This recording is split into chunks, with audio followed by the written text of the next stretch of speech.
श्री स्वामी समर्थ। नमस्कार मित्रांनो, आपल्या या यूट्यूब चॅनलवर सर्वांचे स्वागत आहे।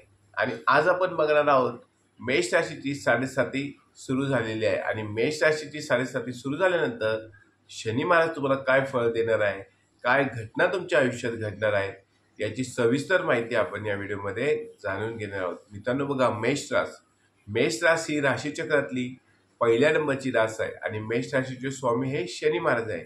मित्रांनो, 1995 साली मेष राशीला 7.5 चालू झालेली होती। त्यानंतर परत 30 वर्षांनी एकदा शनी महाराजांची 7.5 ही मेष राशीला चालू झालेली आहे। आणि 7.5चे हे 3 चरण असतात। त्यातलं पहिलं चरण हे 2.5 वर्षाचं, दुसरं चरण हे 2.5 वर्षाचं आणि तिसरं चरण हे 2.5 वर्षाचं असतं। त्यातलं पहिलं चरण हे मेष राशीचं 29 मार्च 2025 नंतर चालू झालेलं आहे। आता सध्या तुम्हाला 7.5चं हे पहिलं चरण चालू आहे आणि कसं जाणार आहे पहिलं चरण आणि कुठल्या घटना घडणार आहेत हे आपण या व्हिडिओमध्ये सविस्तर जाणून घेणार आहोत। तत्पूर्वी आपण जर या चॅनलवर नवीन असाल तर चॅनलला नक्की सबस्क्राईब करा आणि हा व्हिडिओ आवडल्यास व्हिडिओला नक्की लाईक करा आणि आपले जे मित्रमंडळी असतील, नातेवाईक असतील त्यांना हा व्हिडिओ जास्तीत जास्त शेअर करा। त्यामुळे त्यांच्या पण मनातली 7.5ची जी भीती आहे ती भीती जाण्यास त्यांना मदत होईल। मित्रांनो, 7.5 चालू झाली की सगळेजण घाबरतात। 7.5 चालू झाली त्यांच्या मनात निगेटिव्ह नकारात्मक शक्ती तयार होत असते, नकारात्मक विचार तयार होत असतात। परंतु 7.5ला कुठल्याही प्रकारचे घाबरण्याचे कारण नाही।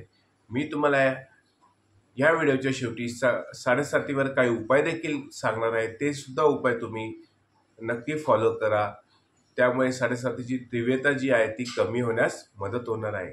त्यामुळे हा व्हिडिओ स्किप न करता पूर्ण नक्कीच बघा। मित्रांनो बघा की 7.5ला सर्वजण घाबरून जात असतात, परंतु 7.5ला घाबरण्याचे कुठल्याही प्रकारचे कारण नाही।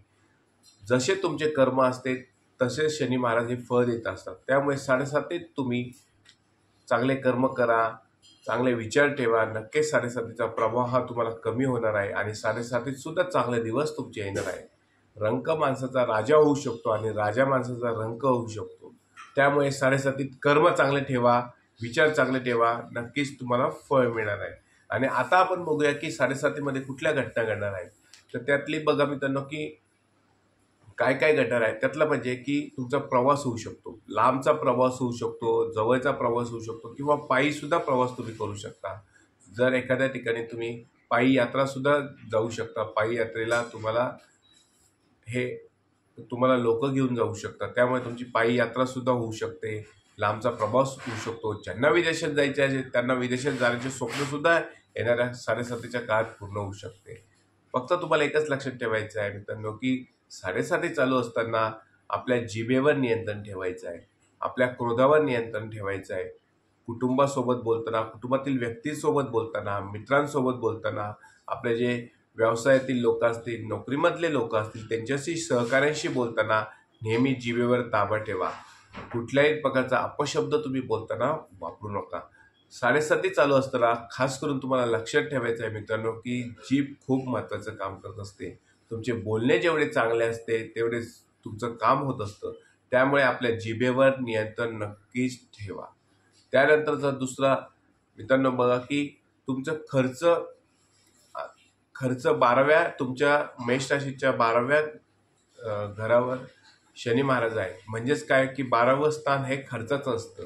त्यामुळे तुम्ही तुमच्या खर्चावर नियंत्रण ठेवा, अनावश्यक खर्च टाळा। आर्थिक प्रगती तर तुमची होणार आहेच, आर्थिक तुमचे उत्पन्नही तुमचं वाढणार आहे, परंतु तुमचे खर्च सुद्धा जास्त होणार आहेत। त्यामुळे खर्चावर नियंत्रण ठेवा, अनावश्यक खर्च टाळा आणि जो वाचलेला पैसा आहे तो बचतीसाठी वापरा। त्यामुळे नक्कीच तुमचे बचतीचा उपयोग हा होणार आहे। त्यानंतर मित्रांनो बघा की तुम्ही काही इन्व्हेस्टमेंट सुद्धा या काळात करू शकता। म्हणजे एखाद्या ठिकाणी गुंतवणूक करू शकता। जसं लोखंडाचा व्यवसाय असेल, लोखंडाच्या वस्तू तुम्ही घेऊ शकता, इलेक्ट्रिक वस्तू तुम्ही घेऊ शकता, इलेक्ट्रिक वस्तूमध्ये तुमची गुंतवणूक करू शकता। या काळात तुम्ही एखादी तुमच्या हाऊस मौजेची वस्तू देखील तुम्ही खरेदी करणार आहात। त्यानंतर बघा की हॉस्पिटलच्या चक्रा तुमच्या वाढणार आहेत। म्हणजेच काय की तुमच्यासाठी नाही, तुमच्या फॅमिली मेंबरपैकी कोणी आजारी असणार आहे, तुमचे जवळचे मित्र, तुमचे नातेवाईक कोणी ना कोणी आजारी असल्यामुळे तुमच्या हॉस्पिटलच्या चक्रा वाढणार आहेत। म्हणजे हॉस्पिटलमध्ये जाणे येणे वाढणार आहे। जर तुम्ही हॉस्पिटलशी संबंधित जर व्यवसाय करणार असाल, म्हणजे डॉक्टर असाल, मेडिकल स्टोअरमध्ये कामाला असाल किंवा तुमचं मेडिकल स्टोअर असेल, तर तुमचा धंदा व्यवसाय या काळात खूप वाढू शकतो. व्यवसायाची भरभराट या काळात होऊ शकते. त्यानंतर बघा मित्रांनो की विदेशात तुम्हाला जायचं असेल, व्यापारी तुम्ही असाल, तर तुम्हाला येणारा काळ हा अतिशय चांगला असणार आहे. काही चांगल्या घटनासुद्धा मेष राशीच्या व्यक्तींच्या सोबत घडणार आहेत. असं नाही की साडेसाती चालू झाली आणि फक्त वाईटच घटना घडत आहेत. अजिबात नाही. तुमचे कर्म चांगले असले, चांगले काम तुम्ही करत असला की साडेसातीत सुद्धा तुमचे चांगले चांगले कामं हे होत असतात. शिक्षणाचे चांगले कामे तुमचे होत असतात. फक्त तुम्हाला एकच ठेवायचं आहे, तुमच्या जिभेवर नियंत्रण ठेवायचं आहे आणि लोकांशी बोलताना चांगल्या शब्दांचा वापर करून तुम्हाला बोलायचं आहे. त्यानंतर बघा मित्रांनो की तुमचे विचार चांगले ठेवा. समाजात बोलताना, समाजात वावरताना तुमचे विचार चांगले ठेवा, तर नक्कीच शनी महाराज हे चांगले फळ देत असतात. त्यानंतर तर काही घटना घडणार आहेत, ते म्हणजे तुमचा प्रवास होऊ शकतो, हॉस्पिटलच्या चक्रा तुम्ही मारू शकता. त्याचबरोबर कुटुंबाच्या व्यक्तींसोबत, मित्रांसोबत तुमचा वादही होऊ शकतो. अनावश्यक खर्च तुमचा होऊ शकतो. त्यामुळे अनावश्यक खर्च टाळा. मित्रांसोबत, नातेवाईकांसोबत वाद टाळा.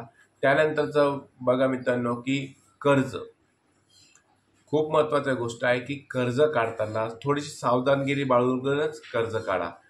कर्ज काढण्याची अजिबात घाई करू नका. येणारा जो काळ आहे तो तुमच्यासाठी थोडासा अटीतटीचा असल्यामुळे कर्ज काढण्याची अजिबात घाई करू नका. जर तुमचं न कर्ज काढताच भागत असेल तर तुम्ही ते भागवण्याचा प्रयत्न करा आणि मगच कर्ज काढा. मित्रांनो बघा की कर्ज तुम्हाला सोपं मिळून जाईल, लगेच मिळून जाईल, परंतु घाई गडबडीत कर्ज काढू नका. थोडंसं विचारपूर्वक निर्णय घ्या आणि विचारपूर्वक जर तुमचं काम असेल तरच तुम्ही ते कर्ज काढा.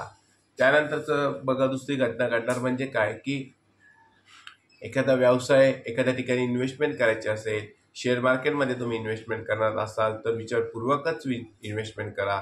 शेअर मार्केटमधील जे तज्ज्ञ असतात, जे सल्लागार असतात, त्यांचा सल्ला घेऊनच तुम्ही एखाद्या ठिकाणी इन्व्हेस्टमेंट नक्की करा. त्यानंतर बघा मित्रांनो की साडेसाती चालू असताना तुम्हाला चांगले अनुभव येतील, वाईट अनुभव येतील, तर त्यातले तुम्हाला काही उपाय देखील मी तुम्हाला सांगणार आहे. ते उपाय तुम्ही आता करा, म्हणजे तुम्हाला साडेसातीची जी प्रभाव आहे तो थोडासा कमी होणार आहे. त्यातला पहिला उपाय म्हणजे शनी महाराजांना काळे तीळ व तेल तुम्ही दर शनिवारी वाहिले पाहिजे. साडेसातीच्या काळामध्ये तुम्ही शनी महाराजांचं दर्शन घेऊन त्यांना काळे तीळ व तेल नक्की व्हा. त्यानंतरचा दुसरा उपाय म्हणजे हनुमान चालिसाचे दररोज वाचन करा. ज्यांना हनुमान चालिसाचे दररोज वाचन करता येत असेल त्यांनी नक्कीच दररोज हनुमान चालिसा वाचा. ज्यांना दररोज वाचता येत नसेल त्यांनी दर शनिवारी हनुमान चालिसाचे वाचन करा.